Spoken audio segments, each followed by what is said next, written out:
Hi, my friends! As you know, I love not only drawing plants and nature, but also filling my home, my space with natural things. And every year I look for new ways to decorate my space so it feels like a wonderful fairy forest. That's why in this video we'll make 5 natural Christmas decorations together. I'll share a few very easy ideas that anyone can try. We'll use berries, leaves, pine cones, branches, everything nature gives us at this time of the year. Each element is a tiny story, a small piece of the forest you can bring home. I really hope you'll enjoy the process. So get comfortable, take a cup of warm tea, and let's create some Christmas magic together. So the first and probably the most classic decoration for Christmas is dried orange slices. Let me show you how I make them. For this project, you'll need a ripe, juicy orange. Pay attention to the peel. It should be smooth, even, and without any damage. Cut the orange into thin slices, about 1 centimeter thick. You can make them a little thicker, but try not to cut them too thin. Otherwise, the slices will curl a lot while drying. And now it's time to dry them. Before placing the slices on the tray, I always crumple the baking paper a little. This way it fits better on the tray and doesn't slide around. Spread the orange slices out evenly. By the way, I managed to fit 3 large oranges on 1 baking tray, so you can use that as a reference.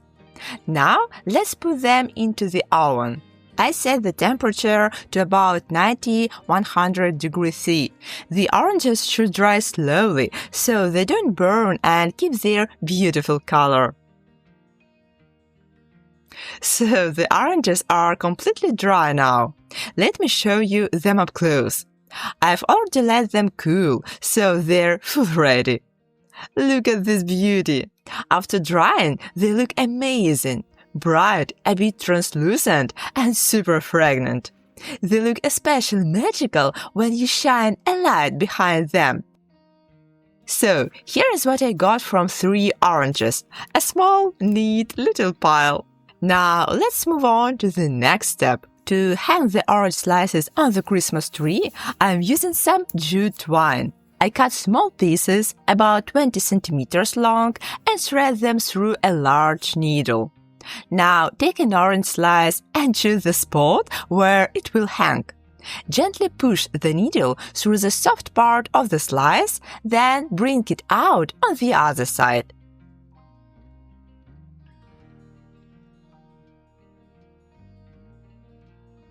This creates a small loop, and I pull both ends of the twine throughout it. That's our little hanger. Perfect! Now we have 2 loose ends. You can use them to tie the slice directly onto the tree, or, like I usually do, make small cozy bows. Look how cute these orange ornaments turn out. All nicely tied, neat, and very charming. And here I want to show you how I store these decorations when the season is over. A small tip: it's best to keep the slices in a sturdy, closed box so they don't get exposed to air. This way, they stay in great condition until next year. My orange slices usually last around 4 years or even longer. It's already long-lasting and eco-friendly decoration. The next decoration is something I'm making with you for the very first time. Today, we are going to make little rosemary wreaths with spices, with those beautiful fragrant star anise. The main ingredient is fresh rosemary. I picked mine from the garden. Rosemary is great because the leaves don't fall off even after drying. If you don't have rosemary, you can use lavender or fir branches. They also keep their shape well and don't crumble when they dry. So you can choose whatever you like or whatever is easiest to find. We'll also need some spices. I'm using star anise. They smell amazing and look really pretty. For tools, you'll need scissors, pliers, thin wire, tape, glue, and some jute twine. Ready? Let's go! First, we'll need some tape, or more accurately, the cardboard ring inside the tape roll. This will be our form. Take a rosemary stem and gently place it inside the ring. Then add another one and another, slowly building a circle from several layers of rosemary. When you finish the whole circle, make sure the stems are spread evenly and form a neat, full-looking ring. Now take the wire. It should bend easily. Thread it between the stems and gently wrap it around, fastening the rosemary to the form. Cut off the extra wire. Repeat this in a few more places. I make 4 points around the circle and leave the wire ends long. Once everything is secure, carefully remove the wreath from the form. See, it already holds its shape. Now use the remaining wire ends to wrap them around the wreath, hiding the wire between the leaves as much as possible.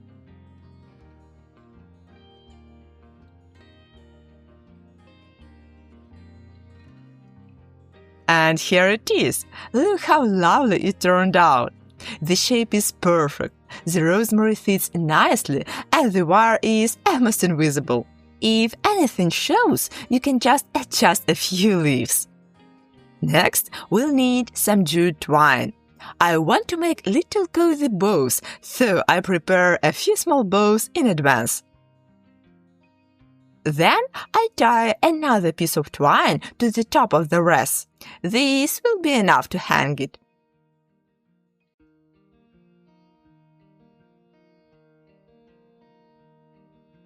Trim the extra end. This is also where I'll attach the bow. Now let's see where to place the spices, the star anise. They already look so warm and festive, and I think they fit the design perfectly. I glue the star anise onto the wreath using a hot glue. It sets quickly and is very easy to work with. Then I add the bow. And just look at this. So cute, natural, cozy, such a lovely decoration. As you can see, I already made 3 of these mini wreaths. And the best part, they smell incredible. The next step is drying. Once the wreaths dry completely, they become even more durable and can last a very long time. I usually leave them on the heater, and depending on the temperature, they dry in about a week. Let me show you how they look after drying. As you can see, these rosemary rings are now completely dry. The shape is fixed and it won't change anymore. I plan to store them in a sturdy, closed jar. This will keep them protected so they stay perfect until next season.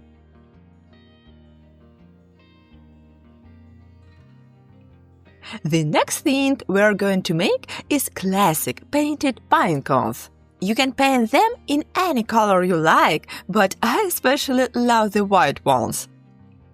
The materials are super simple: a brush, a pine cone, and of course some paint.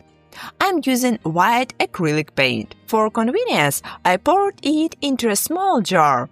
It's much easier to work with this way. There is no big secret here. Just take your brush and carefully paint all the parts of the pine cone. As you can see, I've already covered mine completely with white acrylic. Now I place it on a paper towel to dry. After it dries, I'll add a second layer to make sure there is no gaps. Perfect! A whole day has passed and the pine cone is completely dry. Look how beautiful it is! The next step is making a hole in the center so we can hang it on the tree. I'm using jute twine. I cut a piece about 20 centimeters long and fold it in half. That should be enough for one pine cone. Now I find the center and make a small hole using an awl. That's all we need. Then I thread the end of the twine through the hole and secure it with hot glue on top. This keeps everything in place nicely. Here you can see the little collection I've already prepared.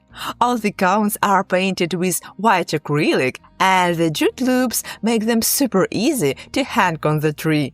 Just look how cozy they look. I absolutely love this result.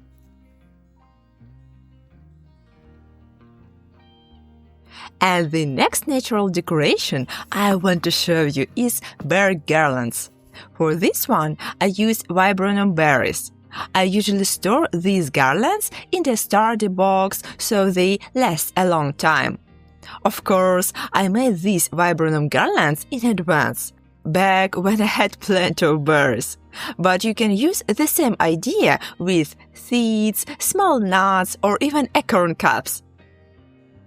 What natural materials would you use for a garland?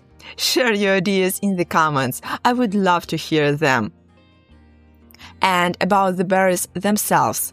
Here I have two types of garlands. Some are darker and some are brighter. But actually, they're made from the same berries. The dark ones are from more than 4 years ago, and the bright red ones were made last autumn. This really shows how well these garlands keep their color over time. Even the older, darker berries still look very cozy and beautiful. A little eco-friendly decor that travels through time.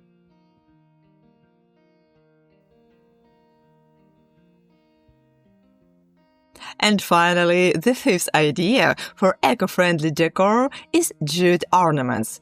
I made little balls, stars, and even these cozy hearts. I think they turned out really lovely. All of these ornaments are made with natural jute twine. I actually filmed a full tutorial before, so this time I'll just give you a short version. First, I cut out paper templates in the shapes I need. Then I use those templates to create a frame. To do that, I place small nails on a wooden board following the shape of each template. After that, I mix glue with water, about 50-50. I dip my jute twine into this mixture, just like this. Then I start wrapping the twine around the nail frame, forming the shape. When the first layer dries, I gently lift the frame a little and add another layer of twine to make the structure stronger. Now I take more twine and wrap it around the shape again, this time in a loose, random pattern. And that's it! The ornament is ready! As you can see, I often use jute in my decorations. It ties everything together and gives a natural, warm style to the whole setup. These ornaments are actually very easy to make, and they fit perfectly with all the other elements. Another bonus is that they're quite durable. They look especially beautiful when the light shines through them. I always try to hang these ornaments right under a little bulb on the tree.